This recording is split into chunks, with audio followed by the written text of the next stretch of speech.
Thank you for your interest in the Retained Recruiter show powered by iIntro. Before the show starts, I have a small favour to ask of you. Our goal is to provide you with the most insightful, helpful and practical recruitment knowledge and know-how from the best in the recruitment industry. If you like this channel and enjoy watching our content, hit the subscribe button to get notified as soon as we upload a new episode. Thank you again, and as ever, we're rooting for your success. Now, time for the show.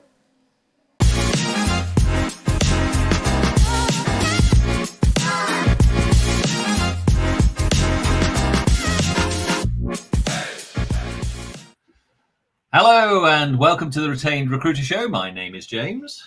And my name is Jo. Welcome everybody. Hope you're all having a great Thursday. Congratulations to those of you who have survived the first nearly 2 weeks of the summer holidays here in the UK. Indeed. So, I saw a great little meme somewhere which is about somebody not feeling too well and phoning the doctors.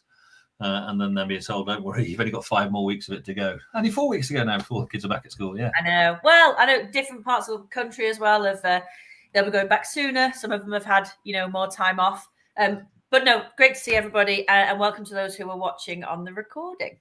Indeed, and we're finding more and more people are watching on recording, watching at times that are convenient to them, which is absolutely fantastic. But please do reach out to us on LinkedIn, connect with Joe Gregory or myself, James O'Brien, on LinkedIn. We love to hear from you. Love to share ideas with you as well. So, Joe, we've got another interesting show today, just me and you. We will have a guest in a couple of weeks, and then a couple of weeks after that, we'll have some more guests. So we'll get back into guest season as we go into September. A bit like the TV shows, Joe, when everybody wants to promote their service offering, their new book or their new film. We're not that extensive that we're going to get some people like that, but people will come on then in those things. You never know. But for today, it's you and I. So, Joe, what are we talking about today? So we obviously, because it's just conditioned into us, we talk a lot about retained. We talk a lot about differentiating our service. We talk a lot about the benefits of retained to our clients. We talk a lot about the benefits of retained to us. And actually, one of the things that we were discussing last week, wasn't it, James, is that we don't focus as much as we probably should do in these shows on the candidate side. And actually, what I'm hearing in the market, and, we work with multiple different industry sectors across loads of geographic locations, is that the candidate market is tough and that there aren't as many candidates around. And it's getting harder to find the candidates. We have theories on that. Is it getting harder, or are we just not looking as well as we used to? So we'll talk about that today. But in this episode, what we're going to talk about is how actually, if you move or are already doing a retained model, how that can help you to gain serious traction with your candidates. So we're going to talk about candidate briefing packs, what they are, how they can help you to attract, not only to attract, but to engage top talent. And this isn't about just finding candidates or putting bums on seats. This is about attracting the top talent within your industry sector. We're going to talk about why working exclusively and in a retained way unlocks more strategic market insights. And we're also going to talk about how to stand out. So how do I stand out in a world where there is a big percentage? We were looking at some statistics we'll share with you in a bit, but a very big percentage of people choosing not to use a recruiter altogether. We're going to have a talk about the candidate marketplace, active and passive, bust some myths there. And then we're going to pose a couple of questions around candidate value proposition. We talk a lot here about value proposition and differentiating yourselves, but we tend to focus it on clients. Yeah. So let's have a conversation about, do you have a candidate value proposition? And if so, is it good? Does it differentiate you? Or does it say the same thing that everybody else does? Indeed, a lot to uncover there, Joe, over the next 25 minutes or so. So let's jump in. And I'm going to kick off talking a little bit about candidate briefing packs, Joe, because I think we both have the same really positive attribute on these. And I've been spending some time out this morning, actually, with some of our clients, just talking through the value of those and the strategic importance of them.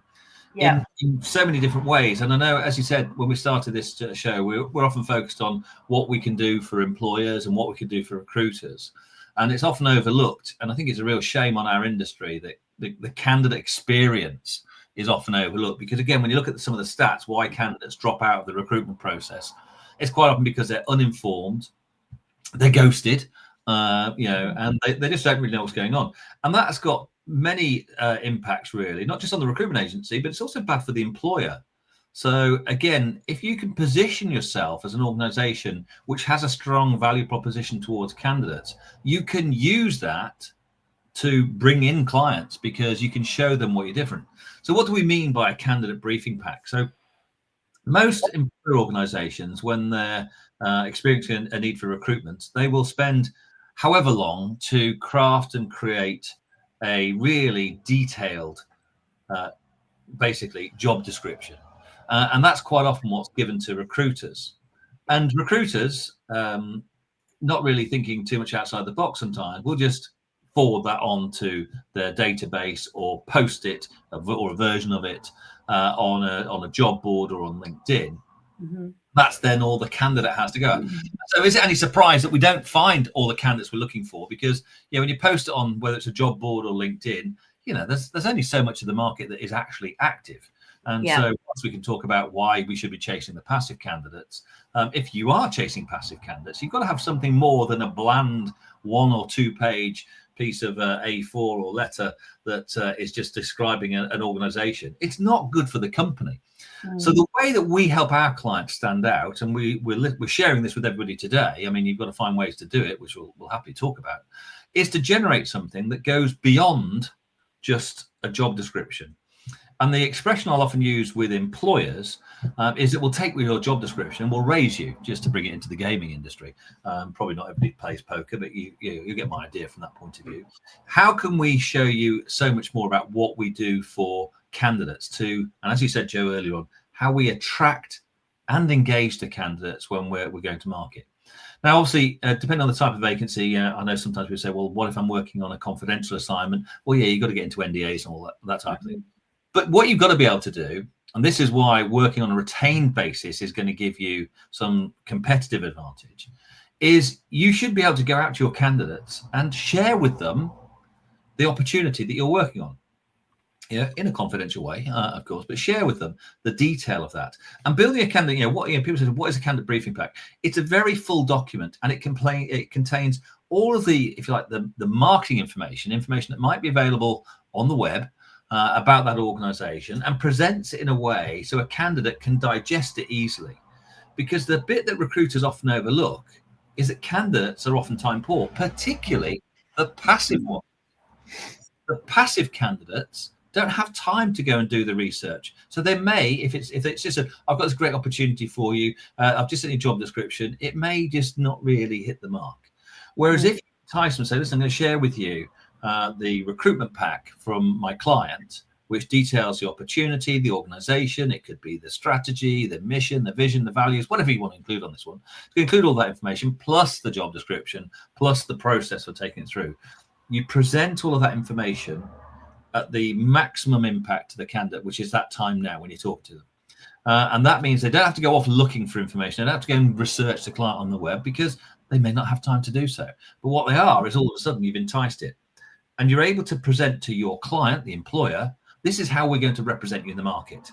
And the phraseology I like to use that we share all of our training programs, Joe, is when we act for an employer, we act as an extension of their brand in the marketplace. We're representing them. So it's not about sending out a 1 or 2 page, because that represents you, not in a great way. But actually a very colourful, brightly, well-prepared, professional document presents your client in the best possible light. And that then has the ability to attract the candidate and bring them into your process. That's anything to add to that, Joe? I probably missed a few points. No, not at all. I think it's it's very straightforward. When I talk to candidate briefing packs with recruiters and owners of recruitment businesses, it's really simple.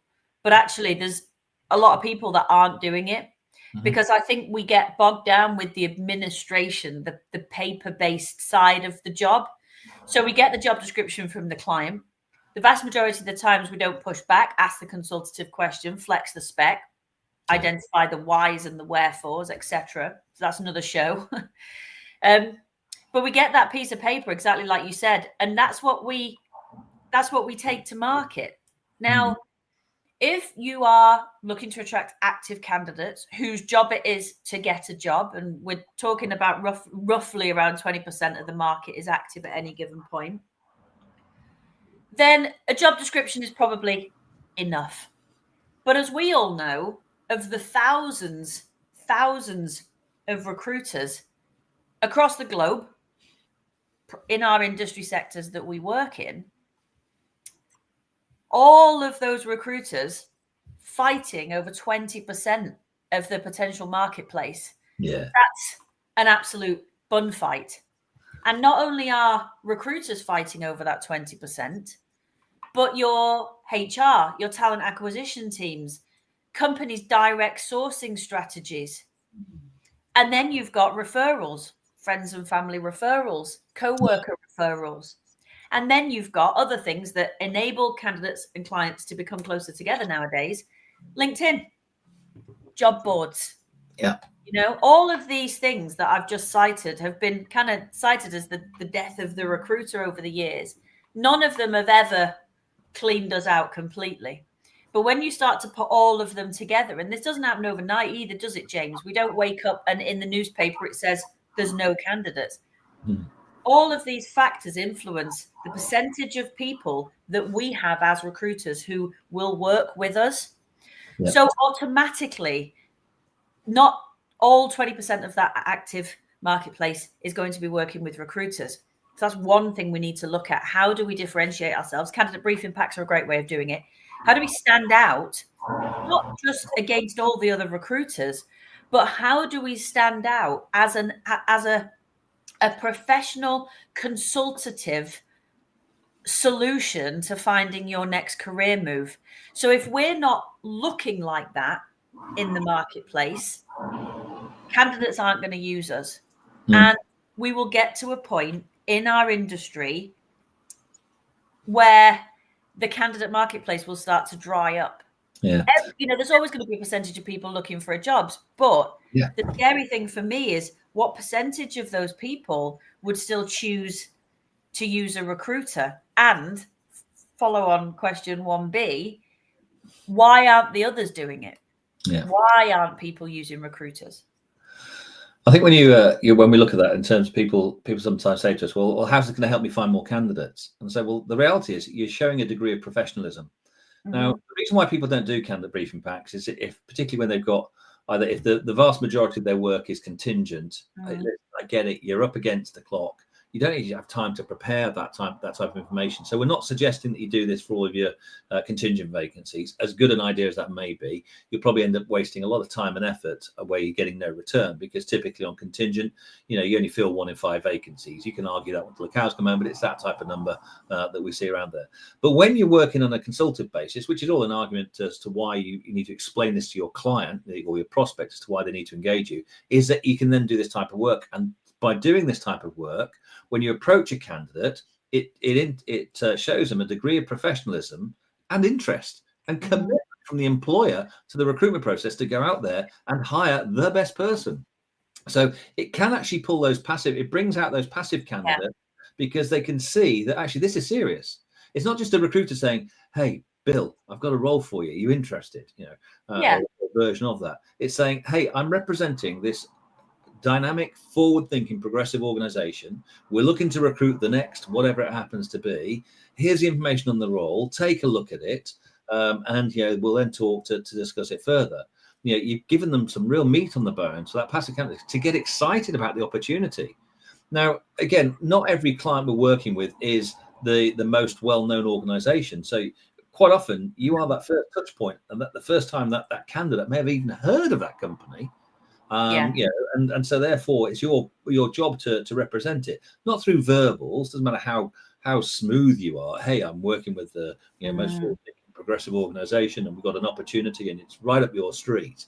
You're demonstrating to the candidate this is a significant opportunity, carefully thought through, professionally managed, and we want you to be in it because we've approached you for that sort of thing. So it means that you're when you're trying to find and tease out those passive candidates through the research that you've done, the headhunting that you've done, the market mapping, you've gone through all those processes to find these people. You've got something tangible you can share with them, which is going to give your second call into them more chance of it actually landing that candidate. So it's something that people don't they underestimate its importance.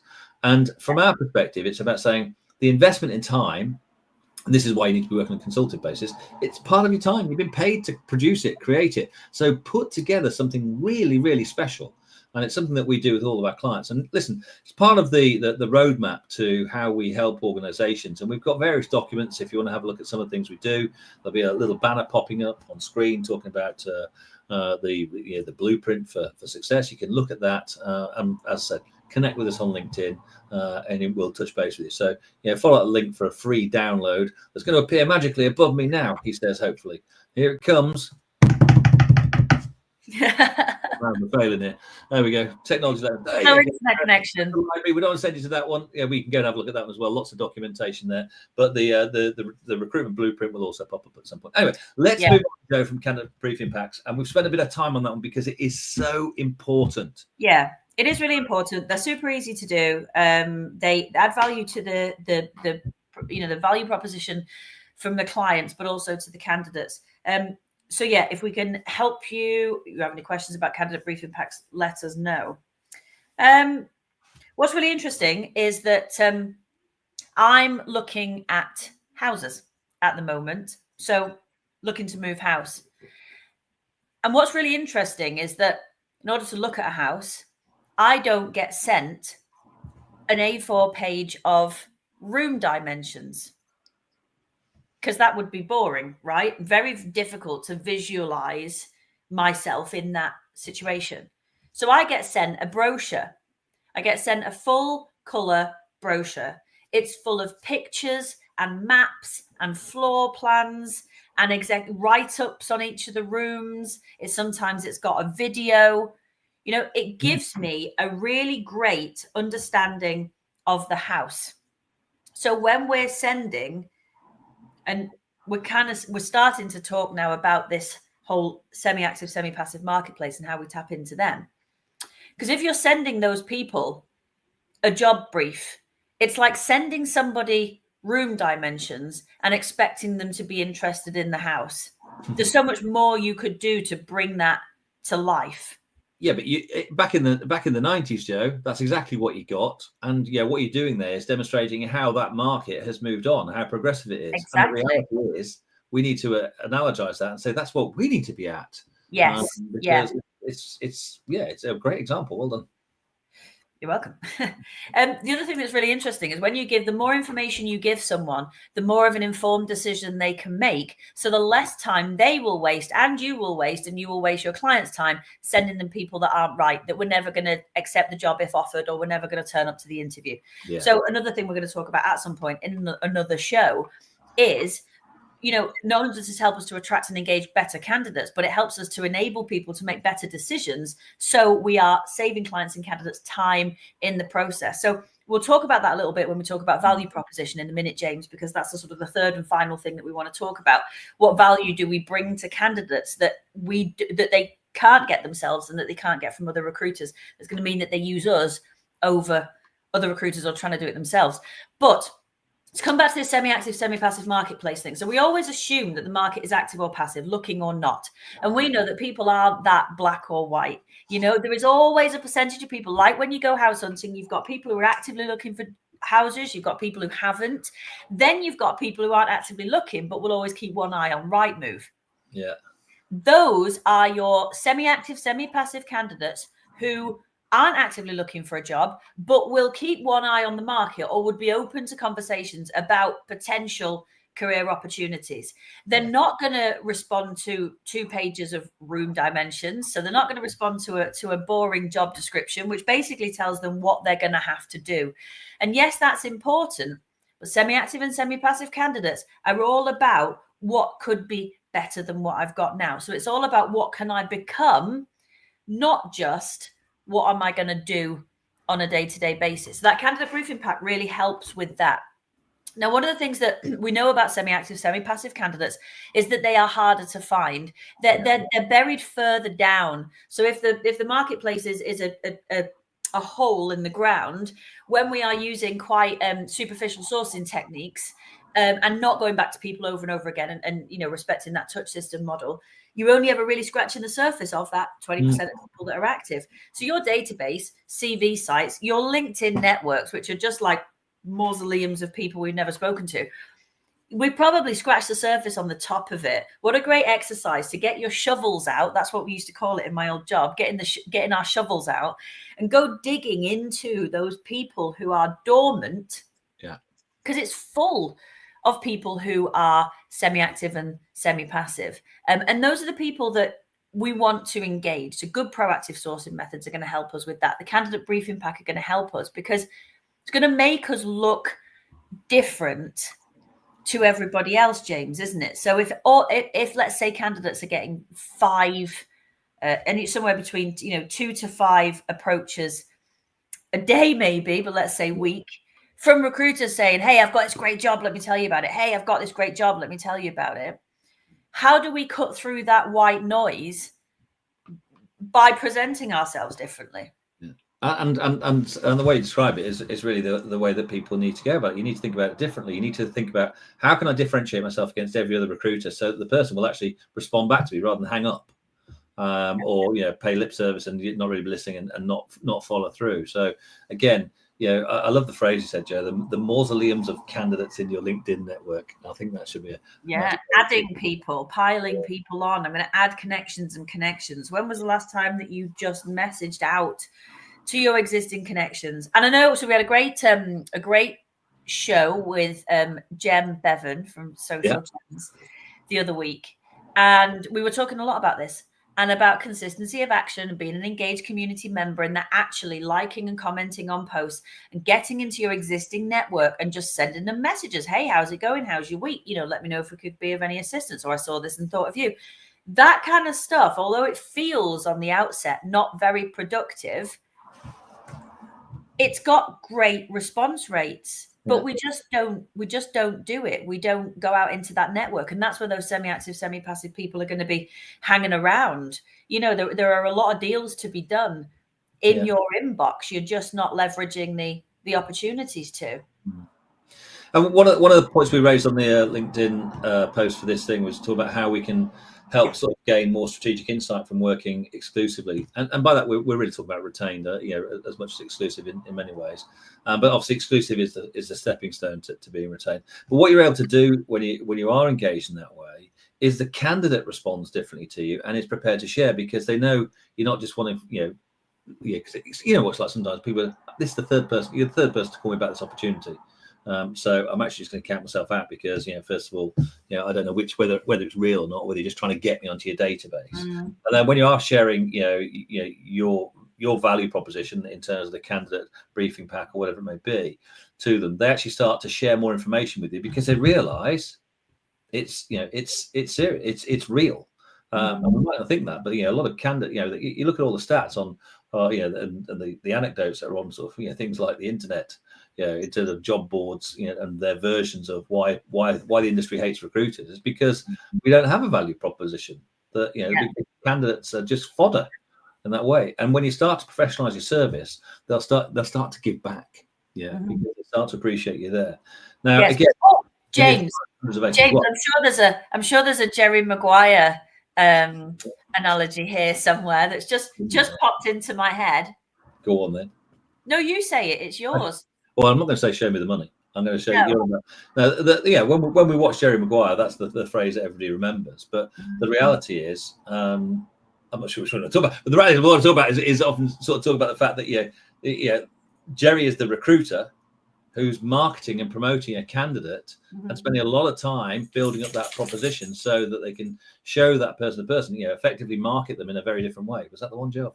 Yes, absolutely. Yeah. I mean, it's kind of, show me the money is very like in our industry, but absolutely. So if you haven't watched Jerry Maguire, you must go and watch it. It's a great film, but equally, it's 25 years old. job, help me to help you get a better opportunity. And he works, I mean, you know, he's like camped outside this guy's house. He does everything to get this guy his next opportunity, because that's his raison d'etre, isn't it? You know, that's his job. Do we do that with our candidates, or do we just see candidates as a bit of paper? You know, 2 pieces of A4 that if it matches these 2 pieces of A4, then we'll send them to the client.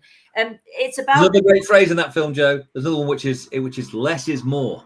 Yes, Yeah, yes. and Exactly. when we talk about consultative, you're working with less roles, so you can give them more time and effort. And that's what you can share with your candidates. You can share with the candidates, listen, I'm not a spray and pray. I'm not a poster pray. Yeah, I work targeted. I'm contacting you. I'm going to share very specific information. And part of it is going to be, I'm going to look for specific information coming back from you. And this is what will enhance your market insights. You'll know what's happening. You'll be able to go back to your clients and share more detailed information about them, which will give them confidence in the candidates you're presenting, which will give them confidence in hiring those candidates. So again, it goes round full circle on that particular piece. Yeah, I think that's a really good point that you make, that if you are currently working contingent, if you've got anywhere between kind of like 5 to 25 vacancies on your desk right now, knowing full well you'll maybe fill 1 in 3 or 1 in 5, it's going to be really difficult to do this, because you're not going to have time. I hear this all the time. I don't have time to go into the detail with my candidates and clients. And I say you don't have time to not do that. Because you can't work all those vacancies. You can't work with all those candidates. And even if you can, you're not servicing them correctly. So even if there's one thing you did today, which is just going back, looking at your candidates and your clients and commercially prioritizing them, you will upcycle your time. You'll take some time away from stuff that's never going to make you money, and you'll put it into the things that are going to make you money. So you will start to see this upwards trend, James, won't you, of spending more time with your candidates and clients.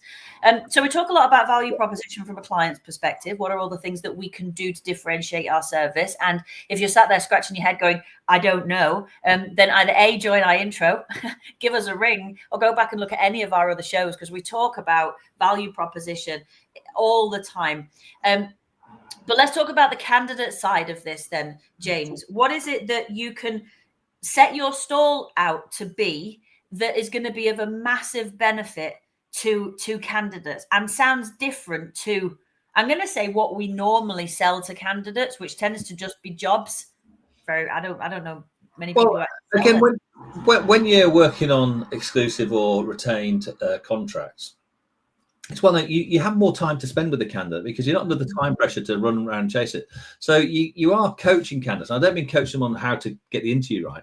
You're actually sharing with them market insight. And in terms of your value proposition, you can make a statement. You can make a statement. You can put it on your website. You can put it on the bottom of your emails to candidates, so they know what to expect from you.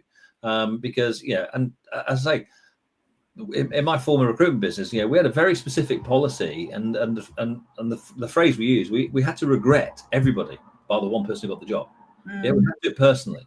In terms of, now, if you say, hang on, I've just gone out to a database of 5,000 people, or whatever your database might be, 100,000 people, well, you're not going to do that. But anybody who's taken the time and trouble to reply, or to apply, or to reply to you, you should take the responsibility that, I've got a responsibility to these people.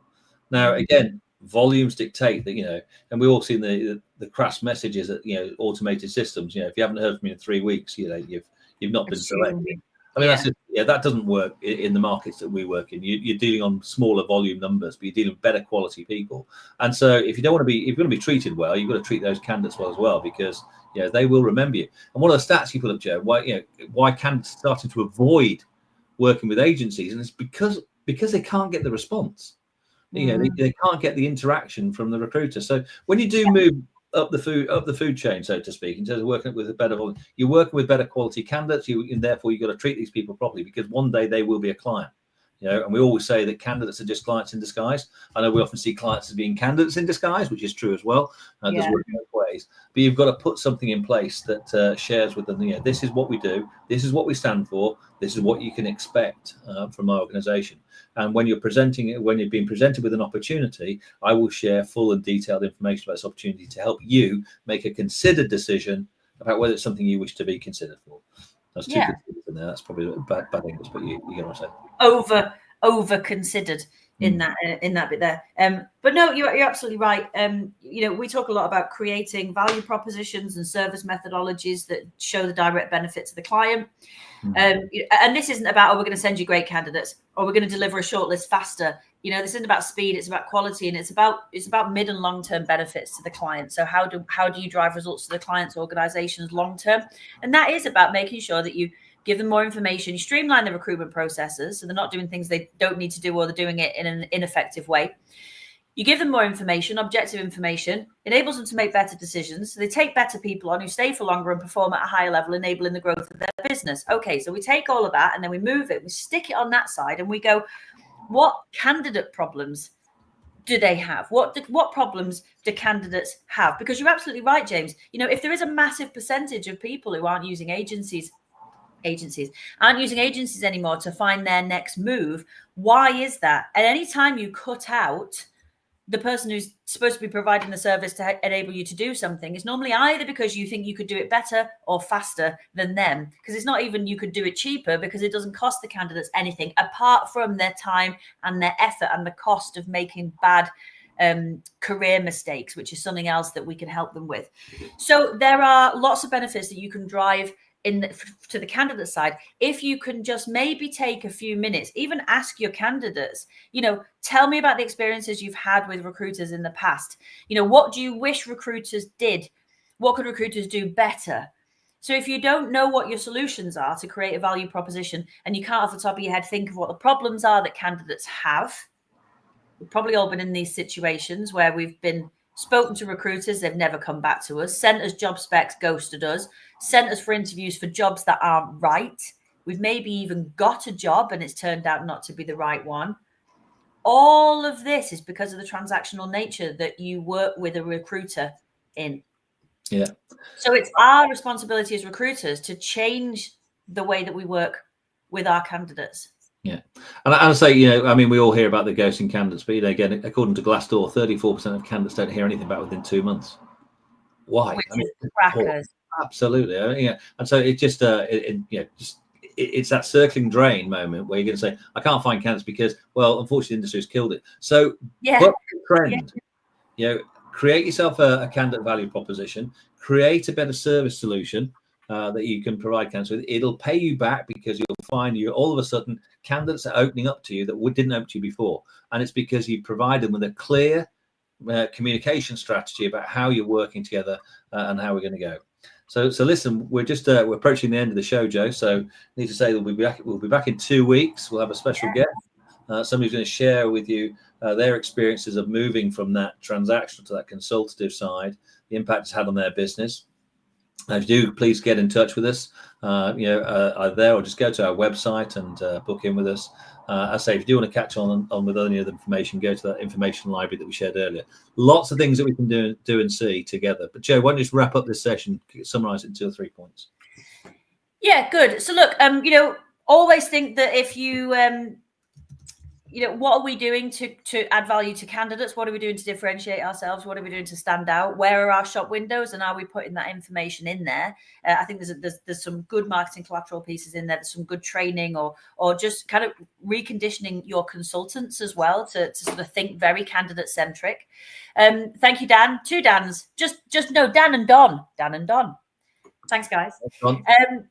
So think about your candidate briefing packs. Think about your value proposition. Think about the types of candidates that you're managing to attract, and is there a better way to attract them and engage them? Maybe poll some of your candidates. Find out what their experiences have been of recruiters, because that can really help you to shape how you go out to candidates. Which in turn, if you're able to access candidates that nobody else is, if you're able to engage top talent for your clients' organizations, clients are going to love that as well. Great. Well, listen, it's been a whirlwind. Another fast half an hour's disappeared, come and gone. Hope you've enjoyed it. And please do listen back to this show and lots of other shows that we have access to on our YouTube channel. So please do check it out with us. We'll be back in a couple of weeks. Enjoy the next part of the summer, unless you're in the Southern Hemisphere, in which case winter's nearly over and spring will be with you soon. But we'll look forward to catching up with you all in a couple of weeks. So it's goodbye from me. And it's goodbye from me. Thanks, everybody. Bye. Yo.